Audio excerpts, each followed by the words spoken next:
Nah, jadi contoh lokasi itu berpasir ya. Rumput aja susah tumbuh ya. Nah, ini teman-teman bisa bayangin ya tuh. Banyak pupuk ureanya tuh putih-putih itu ya kawan-kawan.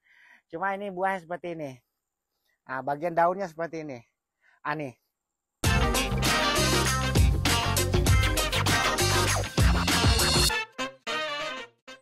Selamat sore semuanya teman-teman sahabat petani kelapa sawit.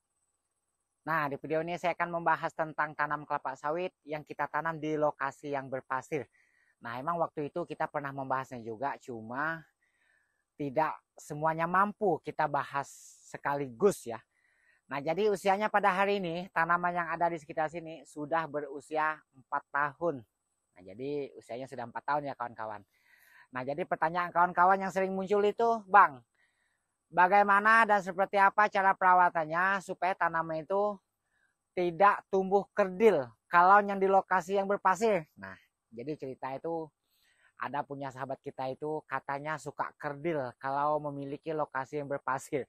Nah, jadi apa rahasianya, bagaimana perawatannya? Yuk, ikutin terus video ini. Nanti akan saya jelaskan. Ini contoh yang punya kita ya, yang sudah kita lakukan perawatan sampai hari ini. Jadi ketika usia 4 tahun, pohon tanam itu jadi seperti itu. Yang dari belakang kita itu. Nah, yuk ikutin terus selengkapnya. Nanti akan saya jelaskan sedetail-detailnya. Nah, jadi contoh lokasi itu berpasir ya. Rumput aja susah tumbuh ya. Nah, ini teman-teman bisa bayangin ini. Nah, contoh tanamannya seperti ini. Tuh. Nah, jadi yang kata sahabat kita itu katanya punya dia itu kerdil kalau ditanam di lokasi yang berpasir. Ya, ini pun dulunya kerdil, jujur saja. Ya, tuh masih ada tuh contoh yang masih sulit berkembang. Nah, itu contohnya ya. Cuma sekarang udah mulai pulih. Nah, yang lainnya tuh udah wow ini. Ini varietas topas ya. Topas 1. Ini biasanya tuh banyak yang hijau ya. Tuh seperti yang dinaikin sahabat kita di dalam bak mobil itu buahnya banyak yang oranye. Nah, contoh tanamannya seperti ini. Cuma mohon maaf juga ya, biasanya terkadang saya tuh ngupload video seperti ini, bilangnya pamer kebunnya katanya. Nah, ini sebenarnya yang bikin kita itu segan untuk menjelaskan kepada kawan-kawan kita yang kurang paham. Nah, jadi seperti ini ya kawan-kawan. Kalau lokasi berpasir itu menurut yang sudah kita lakukan selama ini, untuk perawatannya ya, kita jangan membahas tentang pupuknya dulu. Ya, karena kalau mengenai pupuk, itu menurut kita itu gampang. Karena pupuk itu ada petunjuknya. Tinggal kita buka aja tabel pemupuknya itu ada.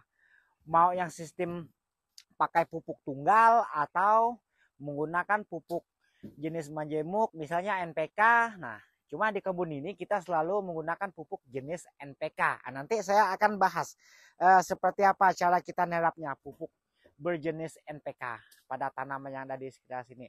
Tuh ibu itu mangkas-mangkas kerjanya. Sebenarnya itu tidak dibolehkan, cuma daripada nyangkut apa kendaraan kita ya. Menurut kita tidak masalah kalau khusus untuk di jalan poros. Nah, jadi ini yang terpenting ya. Dulu pun ini kerdil awalnya di sini. Cuma sekarang udah menghijau ya. Ketika usianya 4 tahun. Biasanya ketika usia 4 tahun itu baru nampak dia tuh mulai sulit berkembang. Nah, jadi rahasianya ya sebenarnya bukan juga rahasia ya. Ini jurus malas saja yang saya katakan nih. Karena lokasi berpasir, jadi kita itu tidak sering melakukan penyemprotan. Nah, jadi seperti itu ya kawan-kawan. Apalagi rumputnya rumput leladon seperti ini ya. Nah, seperti yang teman-teman lihat. Itu sengaja kita biarkan. Tuh. Yang kita kendalikan itu hanya anakan kayu saja. Ya, hanya anakan kayu saja. Nah, ini untuk jalan poros ya. Jalan poros pun tidak kita semprot. Kalau misalnya ada rumput leladon seperti di depan sana. Nah, nih. Teman-teman bisa lihat. Semak ya, kebun kita ini semak. Nah, paling nanti ketika kita melakukan penyemprotan, hanya bagian anakan kayu saja. Itu lumpukan ya. Tumpukan sampah. Nah, jadi untuk perkembangan daunnya seperti ini. Untuk bonggolnya tuh teman-teman bisa lihat, ini barusan dipanen tadi tuh buahnya ya, seperti itu. Jadi menurut yang kita lihat tuh kayaknya belum kerdil. Nah, ini belum kerdil, bukan tidak kerdil, mungkin belum kerdil. Semoga tidak kerdil lah yang kita punya ini. Tuh, lihat lokasinya tuh. Banyak pupuk ureanya tuh, putih-putih itu ya kawan-kawan. Cuma ini buahnya seperti ini. Nah, bagian daunnya seperti ini. Ah, nih ya yang terpenting. Kalau punya teman-teman ditumbuhi rumput seperti ini ya. Nah, itu harusnya tidak usah disemprot. Ya kalau menurut yang kita punya ini ya. Nah, semoga teman-teman bisa yakin. Contohnya nih udah membuktikan karena adanya rumput itu, tanaman ini selalu tetap terjaga tanahnya.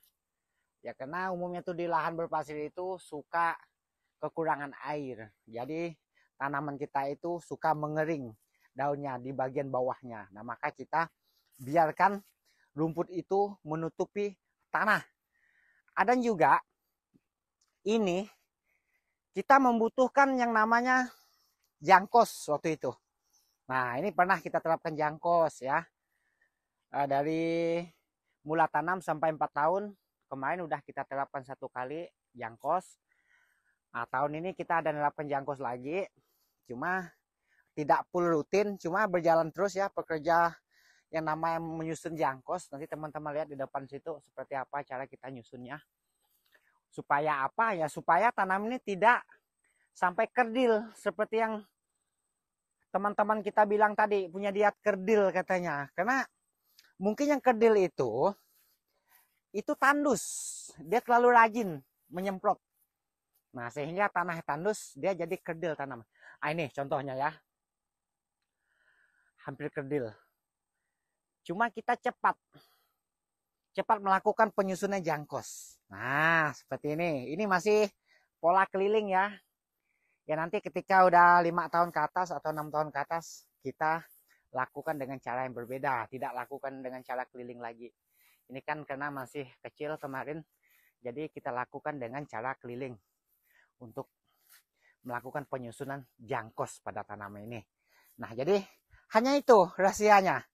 Kalau untuk pupuk, nah jadi kalau misalnya teman-teman menggunakan pupuk menjemuk jenis NPK, misalnya lahan mineral itu kan umumnya tuh 3 kali per tahun untuk pemupukannya. Kalau lokasi berpasir lebih josnya lagi, lakukan 4 kali per tahun. Nah, misalnya dosis teman-teman itu 5 kilo misalnya ya, 5 kilo. Kalau 4 kali per tahun tinggal dibagi 4. Kalau 6 kilo ya tinggal dibagi 4. Ya gitu. Ya kalau kita ya. Kalau untuk yang lokasi biasa itu sih ya 3 kali per tahun aja udah cukup. Sedangkan yang ini 3 kali per tahun aja udah seperti ini ya. Tuh contoh buahnya ya. Ketika usia 4 tahun. Tuh dalam mobil itu. Nah, ini bukan tipu-tipuan ya. Ini real berdasarkan apa yang ada di lokasi ini ya. Tapi mohon maaf juga, video ini bukan berarti saya menunjukkan kebun ini paling bagus.